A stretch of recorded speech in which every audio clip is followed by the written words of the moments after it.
नमस्कार। राज्य शिक्षा शोध एवं प्रशिक्षण परिषद पटना बिहार में आपका स्वागत है। बच्चों, आज हम लोग कक्षा 11 के भौतिक विज्ञान विषय में अध्याय 1 भौतिक जगत के बारे में सीखेंगे और जानेंगे। तो बच्चों, जैसे कि आज हमारा पहला अध्याय है, हम लोग आज भौतिक विज्ञान की शुरुआत को पढ़ने की शुरुआत करेंगे। तो बच्चों, ये चैप्टर है ना, भौतिक जगत, ये हमारे लिए इस बात में महत्वपूर्ण है क्योंकि इस चैप्टर को पढ़ने के बाद में हम लोग एक आइडिया हमारे पास आ जाएगा, एक आइडिया डेवलप हो जाएगा कि ओवरव्यू मिलेगा हमें कि हम लोग को क्लास 11th और 12th में क्या क्या पढ़ना है फिजिक्स सब्जेक्ट में। उसके साथ साथ बच्चों, इस चैप्टर को पढ़ने के बाद में हमें जो हमारा जो अपना सब्जेक्ट है, कौन सा सब्जेक्ट, हमारा जो ऑलरेडी इंटरेस्टिंग सब्जेक्ट है भौतिक विज्ञान यानी फिजिक्स, इसमें हमारा और भी इंटरेस्ट क्रिएट होगा और हम जानेंगे कि किस तरीके से भौतिक विज्ञान हमारे दैनिक जीवन में कितना महत्वपूर्ण है और उसको समझने के बाद हम अपने दैनिक जीवन में होने वाली घटनाओं को कितनी आसानी से समझ पाएंगे। तो बच्चों, अब जब ये इतना इंटरेस्टिंग और इतना इम्पोर्टेंट सब्जेक्ट है तो चलिए हम लोग स्टार्ट करते हैं। तो बच्चों, हम लोग इससे पहले कि भौतिक जगत के बारे में आगे हम लोग देखें कि हम लोग आगे क्या क्या पढ़ने वाले हैं, सबसे पहले हम लोग जानेंगे कि भौतिक जगत होता क्या है। तो बच्चों बताइए, भौतिक जगत से आप मतलब क्या समझते हैं? ये शब्द जो है भौतिक जगत, फिजिकल वर्ल्ड, बताइए आप लोग क्या होता है भौतिक जगत, क्योंकि अभी हम लोग इसी के बारे में तो पढ़ने जा रहे हैं। तो बच्चों, क्या टर्म है? फिजिकल वर्ल्ड, भौतिक जगत। हाँ, बिल्कुल सही कह रहे हैं आप लोग। वो सारी चीज़ें, वो हर एक चीज़ जो हम देख पा रहे हैं, जो हम सुन पा रहे हैं और जिनको हम महसूस कर पा रहे हैं, यही तो हमारे भौतिक जगत है बच्चों। बिल्कुल। तो सोचिए, इतना महत्वपूर्ण चीज़ को हम लोग पढ़ने जा रहे हैं। तो इसको पढ़ने के लिए हम लोग बच्चों, आज का जो ये चैप्टर है बच्चों, बार बार हम इस बात को थोड़ा सा बता रहे हैं आपको कि ये अभी हम लोग आगे के जो चैप्टर्स पढ़ने वाले हैं उसमें हम उस चैप्टर से थोड़ा डिफरेंट है। वो इसलिए क्योंकि बच्चों ये जो चैप्टर है इसमें थोड़ा सा थियोरेटिकल बातें ज़्यादा होगी, ठीक है। बाकी आगे के चैप्टर्स जो होंगे उसमें थियोरी और न्यूमेरिकल साथ साथ में चलता रहेगा, लेकिन इस चैप्टर में चूँकि हम लोगों को समझना है कि अभी हम लोगों को आगे क्या क्या पढ़ना है और हमारे फिजिक्स है क्या, इसमें हम लोग थोड़ा सा सिद्धांतों के बारे में और हमारे विज्ञान के इतिहास के बारे में थोड़ा सा बात करेंगे। और लेकिन फिर भी हम लोगों को कॉपी और पेन के साथ बैठना, जैसा कि हम हमेशा कहते हैं, तो उम्मीद है कि आप लोग कॉपी और पेन के साथ बैठे होंगे और जो कोई महत्वपूर्ण बिंदु आपको समझ में आएगी तो वो आप लोग नोट कर लीजिएगा, क्योंकि बच्चों जब आप नोट करते हो तो आप उसको बाद में रिवाइज करने में आपको आसानी होती है। ठीक है बच्चों, तो चलिए शुरू करते हैं। तो बच्चों, जो भौतिक जगत है इसमें इस चैप्टर को मुख्यतः हम इन बिंदुओं को ध्यान देते हुए, इन बिंदुओं को पढ़ते हुए ये पूरे चैप्टर को पढ़ेंगे। वो कौन कौन सा बिंदु है बच्चों? चलिए देखिए बच्चों, सबसे पहले हम लोग जानेंगे कि भौतिकी क्या है। फिर उसके बाद हम लोग आगे देखेंगे कि भौतिकी का प्रयोजन, मतलब स्कोप ऑफ फिजिक्स, और उसके एक्साइटमेंट क्या है, उसकी उत्तेजनाएं क्या हैं। ठीक है बच्चों। फिर हम लोग जानेंगे कि भौतिक प्रौद्योगिकी तथा समाज के बीच में क्या रिलेशन है। ठीक है। उसके बाद हम लोग जानेंगे कि प्रकृति के जो मूल बल हैं, यानी कि जो फंडामेंटल फोर्सेज है हमारे नेचर के, वो कौन कौन से हैं, इस बात को हम लोग जानेंगे। और ये जानने के बाद हम लोग जानेंगे बच्चों कि भौतिक नियमों की क्या प्रकृति है। ठीक है। तो चलिए हम लोग देखते हैं। तो बच्चों, हम लोगों का पहला पॉइंट है कि भौतिकी क्या है।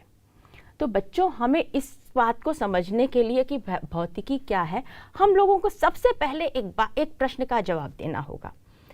आप बताइए कि वह कौन सी चीज़ है जो हम मानव जाति को, हम मनुष्यों को अन्य प्रजातियां या जानवर से अलग करती है। बताइए वो क्या, कौन सी मूलभूत चीज़ है हमारे अंदर में, बताइए आप। बिल्कुल सही कहा बच्चों, वो हमारे अंदर की जो जिज्ञासा होती है, जो क्यूरियोसिटी है, जो चीज़ों को समझने की जो अंदर से प्रेरणा आती है कि ये चीज़ें हमारे जो कुछ हो रहा है, घटित हो रहा है, तो ये क्यों हो रहा है, ये जो जिज्ञासा है बच्चों हमारे अंदर, मनुष्य के अंदर, हमारे मानव जाति के अंदर, ये जो जिज्ञासा है बच्चों, वो हमें अन्य किसी भी जानवर या प्रजातियों से अलग करती है। और बच्चों जो ये हमारी जिज्ञासा ही है ना, यही जो है हम लोगों के विज्ञान का आधार है। कैसे है बच्चों, चलिए देखते हैं। तो बच्चों जैसे कि आप ये सामने आप लोग देख पा रहे हैं, ये क्या चीज़ें हैं? बिल्कुल बच्चों, ये हमारे जीवन में होने वाली प्राकृतिक घटनाएं हैं। तो बच्चों ये जो प्राकृतिक घटनाएं हैं, वो घटनाएं जो है वो आज से नहीं होती हैं। ये ऐसा नहीं है कि ये जो प्राकृतिक घटनाएं हैं वो आज ही हो रही हैं। ये जब से मानव जाति की उत्पत्ति हुई है तभी से ये प्राकृतिक घटनाएं उनके साथ इर्द गिर्द उनके आसपास होती रही हैं। और जब ये घटनाएं होती हैं, ये परिघटनाएं मनुष्य के जीवन में होती हैं, तो मनुष्य का जो बेसिक नेचर है, हमारी जो मूलभूत प्रकृति है, प्रवृत्ति है, क्या है? जानने के लिए कि ये जो घटनाएं हो रही है, जो चीज़ हो रही है, वो क्यों हो रही है। तो इसी बात को पता लगाने के लिए, किस बात को बच्चों? कौन सी प्राकृतिक घटना? चले देखते हैं पहले। जैसे बच्चों की हमेशा से हम लोग जन्मों जन्मांतर से ये जानते हैं, जो हमारे जो पूर्वज रहे हैं, उनके पूर्वज जो हमारे हैं, सब हमको पता है कि उन लोगों के भी जीवन में ये था कि आग क्यों लगता है, सूखा क्यों पड़ता है। ये जो हमारे मानव हैं, उन जो प्राचीन समय में भी ये उनके दिमाग में आया कि ये सूखा क्यों पड़ता है, बारिश क्यों हो रही है, भूकंप क्यों आते हैं, भूस्खलन क्यों होते हैं, आकाशीय बिजली क्यों आसमान में चमकती है, बर्फबारी क्यों होती है भाई। फिर उन लोग के दिमाग में आई ये जो सुनामी है उसका क्या कारण हो सकता है। फिर उसके बाद उनके दिमाग में आया कि ये ज्वालामुखी प्रक्षेपण, ये जो वॉल्केनो इरप्शन है वो क्यों हो रहा है। जो इंद्रधनुष जो है बारिश के बाद में आती है, ये तो इंद्रधनुष बनने का कारण क्या है। जो ग्रहण जो लगते हैं, वो इस ग्रहण का कारण क्या है। तो बच्चों ये जो प्राकृतिक घटनाएं और भी कई प्राकृतिक घटनाएं, तमाम प्राकृतिक घटनाएं वो हमेशा से होती चली आई हैं बच्चों। तो ये इन घटनाओं के बारे में जो जिज्ञासा होना मनुष्य के अंदर में कि ये सब क्यों हो रही है, उस जिज्ञासा के कारण के फलस्वरूप उसको उन लोगों ने प्रयोग के माध्यम से जानने की कोशिश की कि किस तरीके ये क्यों हो रहा है, उसका जवाब उन्होंने ढूंढा। और बच्चों ये जो जवाब, इस तरह के प्रश्न का दिमाग में आना, फिर उनके जवाब ढूंढने के लिए प्रयोग होना, फिर उससे के लिए नए नए लॉज आना, नए नए सिद्धांत आना, नए प्रिंसिपल्स आना, ये सारी चीज़ों ने मिलकर ही तो हमारे विज्ञान का विकास किया है। बिल्कुल यही सारी चीज़ों ने बच्चों कालांतर में हमारे विज्ञान के विकास में मदद दी है। तो बच्चों अभी हमने शब्द लिया विज्ञान, ठीक है। तो अब हम ये आप बताइए कि ये जो हमने हम आप और सभी लोग जो शब्द लेते हैं विज्ञान, तो क्या आपके दिमाग में कभी आया कि ये विज्ञान शब्द जो है वो कहाँ से, इसकी उत्पत्ति कहाँ से हुई और इसको विज्ञान ही क्यों कहा जाता है। तो बच्चों जो ये शब्द है विज्ञान, तो बच्चों जो ये विज्ञान शब्द है ये संस्कृत भाषा का शब्द है और इसी को विज्ञान को अंग्रेजी या इंग्लिश में क्या कहते हैं बच्चों? साइंस कहते हैं। तो ये जो साइंस शब्द है बच्चों, जो इंग्लिश का जो साइंस शब्द है वो बेसिकली जो है लैटिन भाषा के सिंटिया शब्द से आया है, जिसका अर्थ होता है बच्चों टू नो, जानना। और बच्चों अगर हम बात करें तो अरबी भाषा में तो इसी शब्द को विज्ञान को इल्म शब्द से भी बोला जा सकता है, जिसका भी अर्थ होता है जानना या ज्ञान की प्राप्ति करना। तो बच्चों आप समझिए कि जो शब्द विज्ञान है इसका अर्थ ही है टू नो, जानना, किस चीज़ के बारे में जानना, ज्ञान की प्राप्ति करना, किस चीज़ के बारे में ज्ञान की प्राप्ति करना। बिल्कुल वही जो हमारे प्राकृतिक परिघटनाएं, हमारे जो आसपास में चीज़ें घटित हो रही हैं उन्हीं को जानना, उनको जानने के बाद एक सिद्धांत बनाना, कोई लॉ डेवलप करना, तो ये सारी चीज़ें जो है विज्ञान के अंतर्गत आती हैं। तो बच्चों ये तो हमने शब्द जाना कि विज्ञान शब्द की उत्पत्ति क्या हुई, और अब हम लोग देखेंगे कि किस तरीके से विज्ञान हमारे प्राचीन काल से ही चलता चला आ रहा है और हमारे प्राचीन काल से विज्ञान में क्या क्या योगदान रहा है। चलिए देखते हैं। जैसा कि बच्चों अभी हम लोग बात किए कि जो विज्ञान है ये हमारे प्राचीन काल से ही चलता चला आ रहा है। तो उसमें हम जानते हैं कि हमारे प्राचीन काल से लेके अब तक कई तरह की सभ्यताएं आई थीं।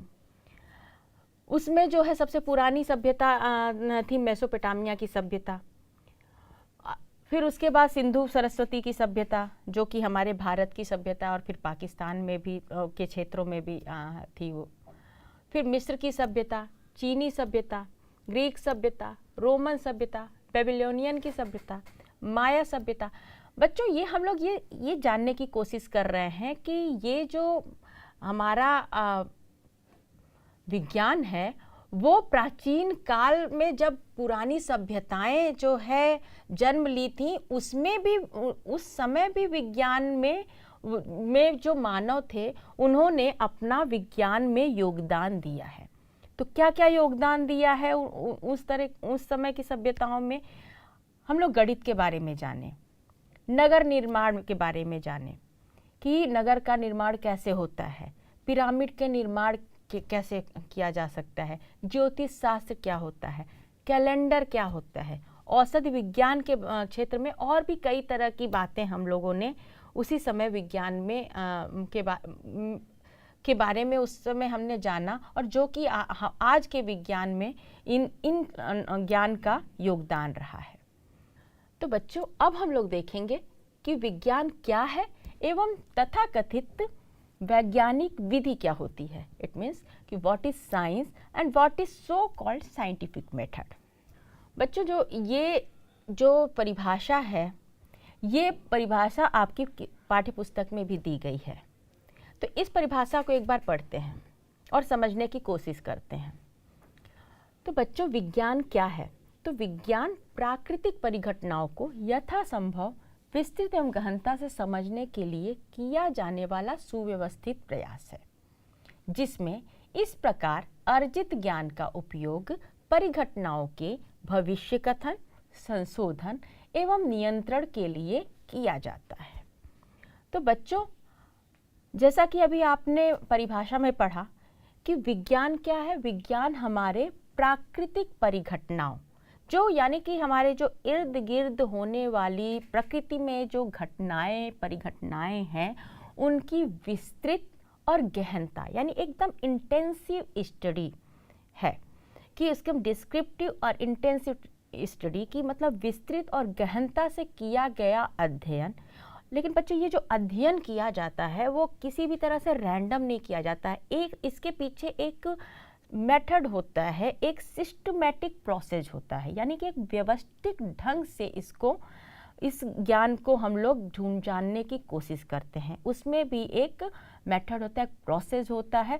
उस प्रोसेस को लेकर, उस सिस्टमैटिक प्रोसेस को लेकर हम लोग उस ज्ञान को जानने की कोशिश करते हैं, उसको गहनता से प्राप्त करने की कोशिश करते हैं। तो उसके बाद हम उस ज्ञान की प्राप्ति होती है कि आखिर क्या है जो प्राकृतिक परिघटनाएं हो रही हैं वो क्यों हो रही हैं, इसकी हमें ज्ञान की प्राप्ति होती है।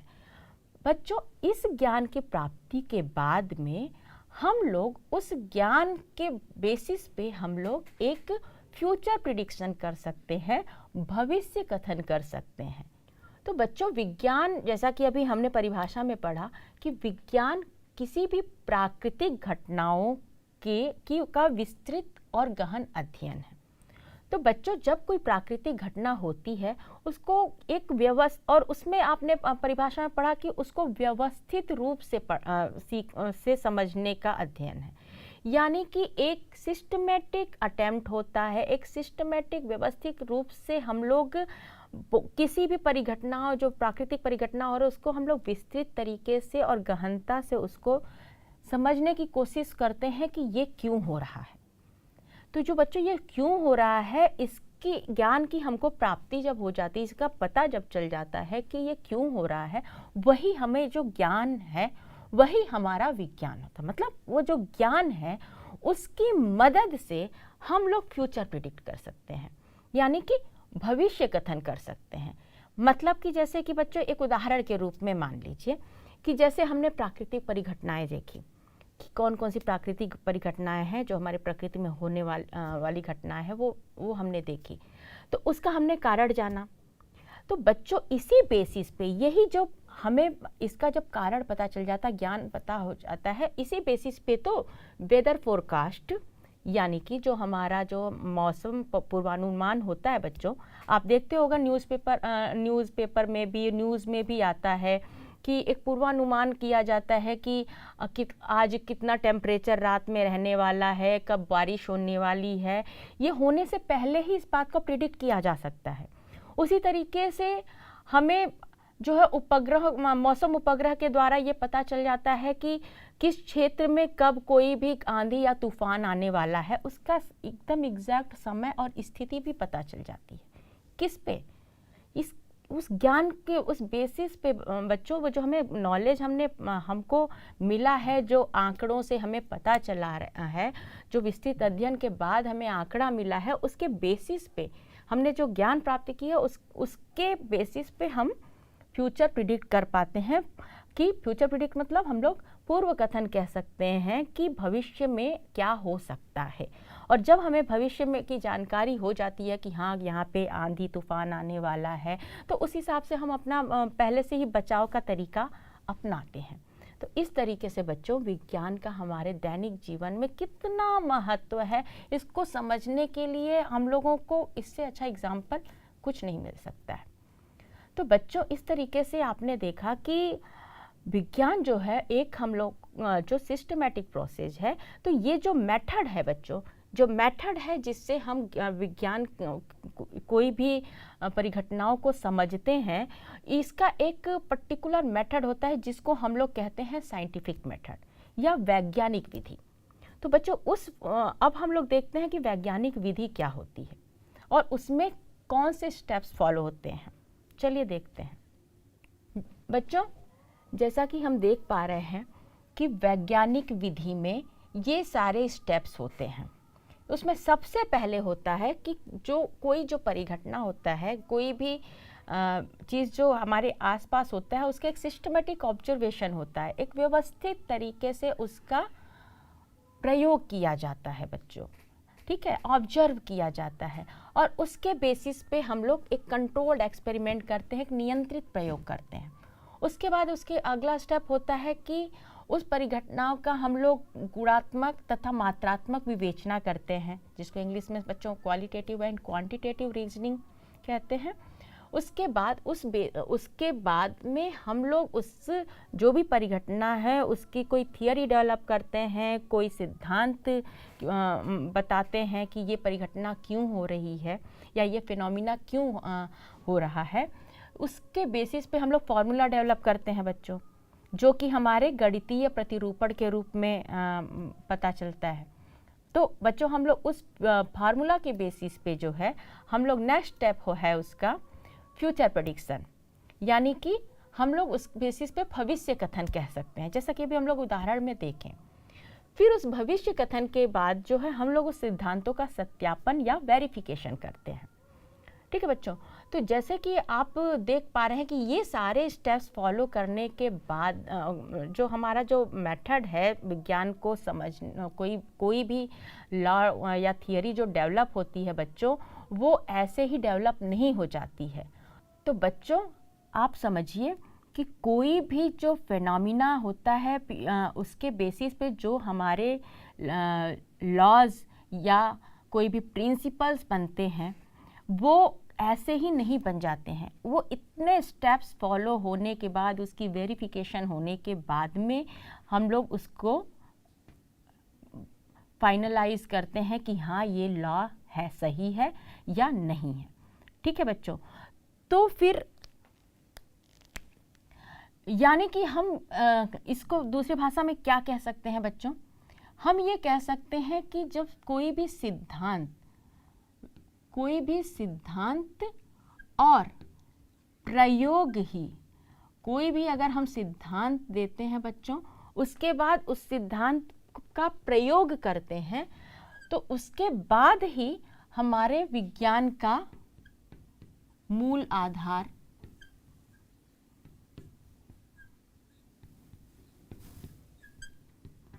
आधार प्राप्त होता है। तो बच्चों, जैसा कि आप देख पा रहे हैं कि विज्ञान की प्रगति का मूल आधार क्या है? सिद्धांत। और उसमें जब हम सिद्धांत के बाद उस सिद्धांत का प्रयोग करते हैं और उस प्रयोग के बाद में हम उसको वेरिफिकेशन, उसका सत्यापन करते हैं, उससे हमारे विज्ञान का मूल आधार जो है का विकास होता है या आधार प्राप्त होता है। तो बच्चों, यानी कि हमारा जो विज्ञान है वो सिर्फ किसी एजम्पशन पे बेस्ड नहीं है या कोई एक परिकल्पना पे बेस्ड नहीं है। कोई परिकल्पना के बाद बच्चों उसको हम लोग वेरीफाई करते हैं, उसको इंटेंसिव स्टडी करने के बाद जो है उसको हम लोग मैथमेटिकली प्रूव करते हैं, फिर उसको वेरीफाई करते हैं। इतने स्टेप्स प्रोसेस के बाद में हम कोई भी ज्ञान को बताते हैं कि हाँ ये सत्य है। यानी कि जो विज्ञान, जो भी ज्ञान के रूप में जो हमें ज्ञान मिलता है बच्चों, वो हम लोग कह सकते हैं कि वो फैक्ट होता है। ठीक है, वो यूनिवर्सल फैक्ट होता है।